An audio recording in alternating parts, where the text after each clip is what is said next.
प्रार्थना करूं दिल से, दिल से। Thank you Lord. आज तुम्हें महिमान्वित हो बापा। आमेन। मु वीरेंद्र नायक अपना समस्त को ख्रीष्ट प्रेम नमस्कार जनाऊँ। मु आज मोर द्वितीय साक्ष्य, प्रथम थर तो साक्ष्य दे सारी। आज गोटे साक्ष्य मु दवा चाहूँ मोर जीवन किपरि परिवर्तित है। आसतु आम शुणा। मुझे एमती मनीष थी छोट बेलू। छोट बेले जिते बेले मोर मन पड़ुची सप्तम पढ़ा जाए मु जीशु सहित लागी रही। जीशु को जानी प्रकृत जीशु को जानी कि ना से कथा तो मुझे ठीक कही पारि, किंतु मु जीशु को प्रार्थना करुली। संडे स्कूल जाऊली, प्रार्थना भी जाऊली, किंतु बाइबल पढ़िबार मोर तेरा मन पड़ुने। आ मोर गुरु होचंती मोर माँ। सब बेले से मो पई प्रार्थना करंती। आउ से मते संडे स्कूल पई, प्रार्थना पई, सबु विषय रे जीशु को सहित लागी रहया को शिक्षा दोतिले। किंतु जेतेले मु टिके बड़ ही गली, जेतेले मु अष्टम पढ़ली आ माँ बापा को ठार टिके दूरे ही रहिली, अलग जगह रे रहिली पढ़िबा पई, सेते बेल ठारू मु जीशु को संपूर्ण रूपे पासुरी गली। हाँ प्रिय माने, मु क्रिश्चियन घर जन्म होईची। मु सानो बेलू जीशुंकर विषय शुणी आसी, किंतु मो जीवन रे प्रकृति रे जीशु नथिले। मो जीवन रे ख्रीष्ट नथिले। मोर आचार व्यवहार, मोर चाली चलन, मोर कथावार्ता संपूर्ण अलग थिला। जितल पर्यंत बापा माँ के पाखरे थिली सेतल पर्यंत बाध्य होई कि मु प्रार्थना रे बसुथिली और प्रार्थना करुथिली, किंतु सेटा मते मु छाड़ी देली। ता तो कहबा गले मु जीशुंक सहित मोर आदौ संपर्क रहिला नाही। मु जीशुंक ठार बहुत दूर को पळेली। बाइबल पढ़ु नथिली, जीशुंकर अनाज्ञा बह होथिली, तांकर असंतोषर सबु काम मो भीतर रही। जिते मु चाकरी कली, बड़ है तो मु घर को गली। माँ मोर जीवन देखिकी बहुत दुख करुले। सब बेले कहते बाबू तू कहीं प्रार्थना जाऊनु, बाबू तू उठी कहीं प्रार्थना करनु, भोर रू तू कहीं बाइबल पढ़ुनु, तू कहीं जीशुकर कथा मानुनु। आते मुझे बड़ ही जाइली तो माँ कथा उपरे मत कथा कहबार अभ्यास आसी जाइथिला। आ मु माँ को कहती, माँ मु जदि बाइबल पढ़ी, प्रार्थना करी, मु जदि मोर पाप पई क्षमा मागिबी हेले तो मोर पाप क्षमा हो जिवो, किंतु तार पर मुहूर्त रे मु जो पाप करछि, मु मिछ कहबाटा भी पाप, करबाटा भी पाप। एठी जदि पाप रे आउ थरे बुड़ी रहे ताले ठीक घुसुरी पर आई जीवी। ताकू लीरिल साबुन रे गाधेले मन आउ थरे से का जायकी कादो रे बुड़ीबो। तेणु करी जो दिन मु संपूर्ण भाव में सब पाप काम छाड़ी देवी आ दिन जीशुंकर रही, से दिन बाइबल पढ़ी, से दिन प्रार्थना करी।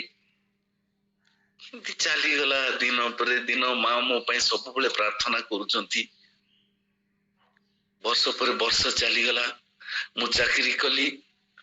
चाकरी करी बहुत दिन पर 22 वर्ष पर मोर प्रमोशन भी हला। मु एसआई हे गली। हेले मध्य इति दिन दीर्घ दिन धरिकी मु जीशुंक ठारू दूर रे रहिथिली। जीशुंकर असंतोषर कार्य ही मु करुथिली। मो ना आपण माने जानिचंती वीरेंद्र जगन्नाथ नायक। आ लोक माने जेते बेले जगन्नाथ नाडा सुनुथिले समस्त भाबुथिले जे मु जणे हिंदू। जेते बेले कोनोसी मीटिंग को जाउथिली, जेते बेले କୌଣସି ଭୋଜିକି ଯାଉଥିଲି ଆଉ ଲୋକମାନେ ମତେ ଯେ ଜାଣି ପାରିଲେ ନାହିଁ ଖ୍ରୀଷ୍ଟିଆନ ବୋଲିକି ମତେ ବହୁତ ଖୁସି ଲାଗୁଥିଲା ଯେ ୱାହ କେହି ମତେ ଜାଣି ପାରିଲେ ନାହିଁ ଖ୍ରୀଷ୍ଟିଆନ ବୋଲିକି। ଆଉ ଗୋଟିଏ କଥା, ଯେତେବେଳେ ଏସଆଇ ଥିଲି ଅସତ୍ ଉପାୟରେ ମଧ୍ୟ ଧନ ଅର୍ଜନ କରିଛି, ପଇସାର ଅଭାବ ନଥିଲା କିନ୍ତୁ ପରିବାରରେ ଶାନ୍ତି ନଥିଲା।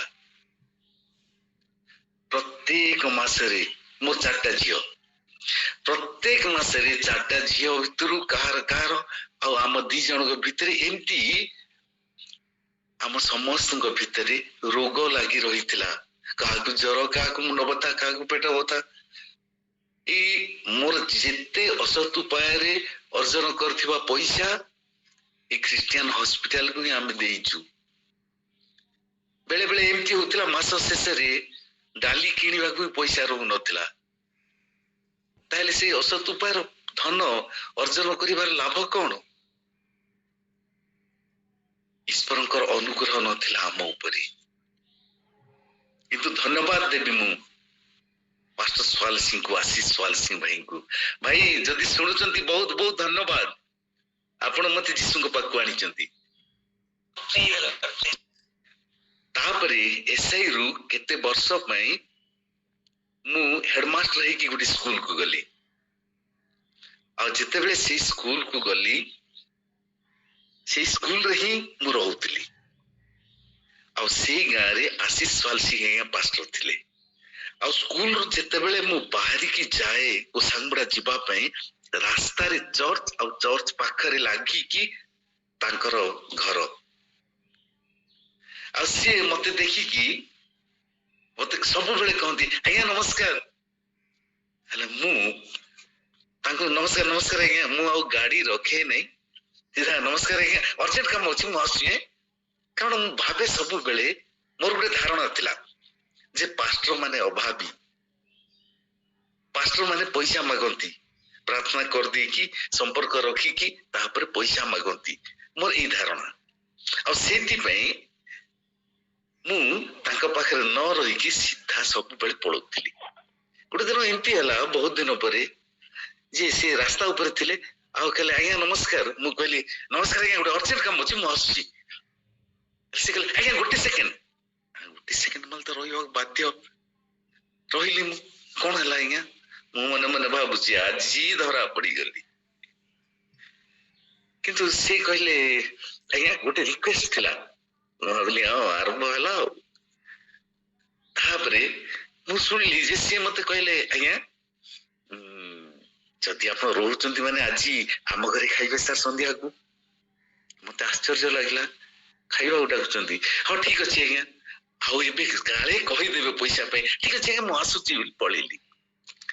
ମୋର ତାଙ୍କ ଘରେ ଖାଇବାକୁ ଯିବାର ଉଦ୍ଦେଶ୍ୟ ଆଦୌ ନଥିଲା, ଆଉ ମୁଁ ଭୁଲି ଯାଇଥିଲି ମଧ୍ୟ ମୋ ପାଇଁ ରୋଷେଇ ହେଇସାରିଥିଲା। ଠିକ 8ଟା ବେଳକୁ ଆଶିଷ ଆଜ୍ଞା ମୋର ରୁମକୁ ଆସିକି ପହଞ୍ଚିଗଲେ। ଆଉ ଆସିଗଲେ ଆଜ୍ଞା ଆଉ ରୋଷେଇ ସରିଗଲା, ଚାଲ ଯିବା ଖାଇବା। ବାଧ୍ୟ ଯିବା ପାଇଁ ବାଧ୍ୟ ହେଇ ତାଙ୍କ ସାଙ୍ଗରେ ଗଲି।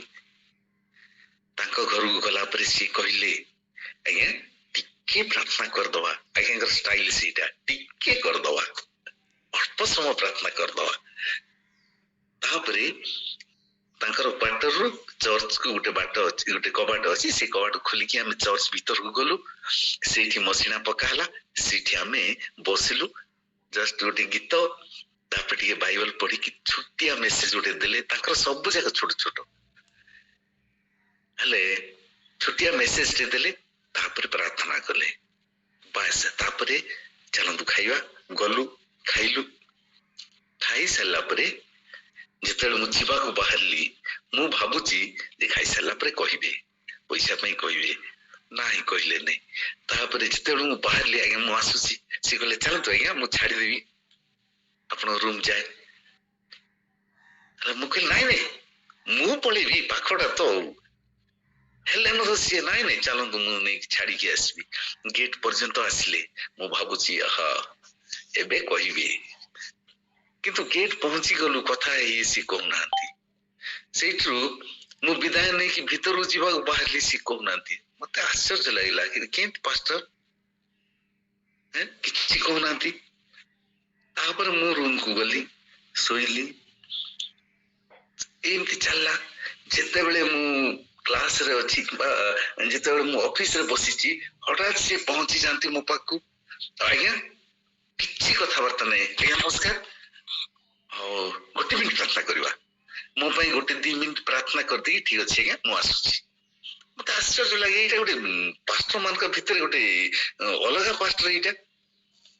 तापर एमती केते थर मते इनवाइट कले तांको घर को हेले जेते बेले देखली जे ये सी टाइप रो पास्टर नै मते भी जीवा इच्छा हला। जेते बेले तांको घर को जाए मु आ किछि कथा वार्ता नै आज्ञा भलो अछंती जाओ बहुत खुशी लागछि आपण ई स्कूल को आसिले एम कहि कि से मो पई प्रार्थना करंती। तापरे गोटे दिन कहले मु तो प्रार्थना जाए नै चर्च जाए नै गां रे थिले नै हो जाउतली वर्ष को 3 थर जाउतली क्रिसमस रे ईस्टर रे एमती 3 थर ही मु जाउतली प्रार्थना। तले सी मते गोटे दिन फोन करी कहले गोटे दिन रास्ता रे देख कहले आज्ञा आपण खाली कुआडे जाउचंती नाई कुआडे जाउनी मु रहउची खाली की सिदिन शनिवार थिला। सी कहले आज्ञा खाली प्रार्थना अछि खाली प्लीज हम चर्च को आसीबे की धरा पड़ी गली बाध्य होई कि हाँ मानली हेले भी मु भूली गली मोर तो अभ्यास नहीं ना 30 वर्ष खंडे हला मु प्रार्थना जाऊ नथली। परे ठीक समय रे से मते फोन कले मु प्रकृति भूली जाईची सेतबेले जे प्रेयर जीवार अछि से मते फोन कले आज्ञा कोन करचंदी हला हेडे आज्ञा बसिची हला रेडी हेंतो आज्ञा आ आधा घंटा पर प्रार्थना अछि। प्रकृतिर बाध्य होइली मु प्रार्थना जीवागु से दिन प्रस्तुत होई की प्रार्थना गली आ से दिन ठारू मते काहे कि ताको घर को जीवा को इच्छा हला प्रार्थना प्रत्येक सप्ताह प्रार्थना जीवा को इच्छा हला माने से मते जीसुंकर प्रेम रे बांधी देले। प्रकृति तांकर जे छोट छोट सिंपल कथा जाक लोकंकर हृदय को परिवर्तन कर दिए। मो परी गोटे एथिस्ट कॉलेज माने जीसु को विश्वास जी कर नथला जीसु को ऊपर जी भरोसा कर नथला ताकू से बदलै देले। थैंक यू आशीष आज्ञा आ प्रभु को बहुत बहुत धन्यवाद दउची मते सी खराब बाट रास्ता रू से अधर्म पथर मते फेरे आनले। तापरे आरंभ हैला हमर प्रचार जीवन सी कहिले आज्ञा प्रभु आपण को धरी चंती आपण एथर तांकर कार्य करिवा पड़िबो जो उद्देश्य रे से आपण को तयारी करिसंती आज पर्यंत से उद्देश्य आपण पूर्ण करनाती आज ठारू आपण तांकर राज्य पई काम करिवा पड़िबो। तापरे आमे बाहरलु मिशनरी यात्रा रे मने पडुची गोटी गाड़ी रे आमे 3 जण जाउथलु एडला बाबू आशीष आज्ञा और मु गोटे बाइक रे आ गोटे दिन हमर काम होची आज्ञा मते सिखैचंती बिजाति मान पाखु जवा पई आ बिजाति मान पाखु जाई तांको भितरे समाचार बांटीबा आ गोटे दिन आमे जाई के आसुतलु फेरला बेल को वर्षा हला खूब जोर रे वर्षा हला का पाखे रेन कोट नाही कि छता नाही वर्षा रे भिजी भिजी आज भी मने पडुची वर्षा रे भिजी भिजी ईश्वरंकर प्रशंसा गीत गाई गाई आमे फेरुथलु। वर्षा रे भिजिवा सत्वे आम मन रे आदो अनुशोचना कि दुख नथिला बरं खुशी भरी रहितला राती घंटे बेले मने अछि तो आज्ञा। ताहापरे एथु आरंभ हला हमर प्रचार जीवन हमर मिनिस्ट्री आरंभ हला जिते बेले परिवर्तित हो गली मु जिते बेले जीसु को जानिली तांकर प्रेम रे जिते बेले बंधाइली जिते बेले तांको ऊपर निर्भर करबा को आरंभ कली मोर जीवन रे शांति आसिला मोर परिवार रे शांति आसिला। आश्चर्यर कथा प्रत्येक मास रे मोर असत उपाय पाइथिवा पैसा रु दरमा रु मु ଆମର ସୁସ୍ଥତା ସକାଶେ ଖ୍ରୀଷ୍ଟିଆନ ମେଡିକାଲ କୁ ଦେବାକୁ ପଡୁଥିଲା, କିନ୍ତୁ ଯେତେବେଳେ ଯୀଶୁଙ୍କୁ ବିଶ୍ୱାସ କରିବାକୁ ଆରମ୍ଭ କଲି, ତାଙ୍କ ଉପରେ ନିର୍ଭର କରିବାକୁ ଆରମ୍ଭ କଲି, ଆମର ଅସୁସ୍ଥତା କୁଆଡେ ପଳେଇଲା। ମୋର ପ୍ରତ୍ୟେକ ମାସରେ ମିନିମମ୍ ଥରେ ଟାଇଫଏଡ ହଉଥିଲା। ଟାଇଫଏଡ ରେ 6-7 ଦିନ ମୁଁ ବହୁତ କଷ୍ଟ ଭୋଗୁଥିଲି, କିନ୍ତୁ ଆଶ୍ଚର୍ଯ୍ୟ କଥା, ଟାଇଫଏଡ କୁଆଡେ ପଳେଇଲା। ପ୍ରଭୁ ମତେ ଟାଇଫଏଡ ରୁ ସୁସ୍ଥତା ଦିଅ, ମୁଁ ପ୍ରାର୍ଥନା କରି ନାହିଁ, କିନ୍ତୁ ପ୍ରଭୁ ଜାଣିଛନ୍ତି ମୋର ଆବଶ୍ୟକତା, ମୋର ଅସୁବିଧା କଣ ସିଏ ଜାଣିଛନ୍ତି। ମାଗିବା ଆଗରୁ, ଭାବିବା ଆଗରୁ ଆମକୁ ଦେବା ପରମେଶ୍ୱର ସିଏ, ଆଉ ମତେ ଦେଲେ। ମୋର ଗୋଟେ ଇସ୍ନୋଫିଲିଆ ଥିଲା, ଯୋଉ ଇସ୍ନୋଫିଲିଆ କେବେ ଛାଡେ ନାହିଁ। ଯାହାକୁ ଅଛି ସେମାନେ ଜାଣିଛନ୍ତି, ଔଷଧ ଖାଇଲେ ଟିକେ କମିଯାଏ, ତାପରେ ଆଉ ଥରେ ଆରମ୍ଭ ହେଇଯାଏ। ଡକ୍ଟର ସନ୍ତୋଷ ନାଗ ତାଙ୍କର ବି ଅଛି, ଏଇଠର ଖ୍ରୀଷ୍ଟିଆନ ମେଡିକାଲର ସୁପରିଟେଣ୍ଡେଣ୍ଟ, ସିଏ ମୋର ସାଙ୍ଗ। ଆଉ ସିଏ କହନ୍ତି ଯେ ଏଇଟା ଛାଡିବ ନାହିଁ, ଏଇଟା ଲାଗି ରହିବ, ଯେତେବେଳେ ହଉଛି ସେତେବେଳକୁ ଆମେ ଟିକେ ଔଷଧ ଖାଇଦବା, ଆଉ ଟିକେ ଥଣ୍ଡାରୁ ଯେମିତି ରକ୍ଷା ପାଇବା ସେମିତି ଟିକେ ଆମେ ନିଜକୁ ସତର୍କ କରିନବା। କିନ୍ତୁ ଆପଣ ମାନେ ଶୁଣିଲେ ଆଶ୍ଚର୍ଯ୍ୟ ହେବେ, ଇସ୍ନୋଫିଲିଆ କୁଆଡେ ପଳେଇଲା। ହାଲେଲୁୟା। ଆଜି ପର୍ଯ୍ୟନ୍ତ ଇସ୍ନୋଫିଲିଆର ଚିହ୍ନ ବର୍ଣ୍ଣ ନାହିଁ ମୋ ପାଖରେ। ପ୍ରଭୁ ମତେ ସମ୍ପୂର୍ଣ୍ଣ ସୁସ୍ଥତା ଦେଇଦେଲେ ବିନା ଔଷଧରେ।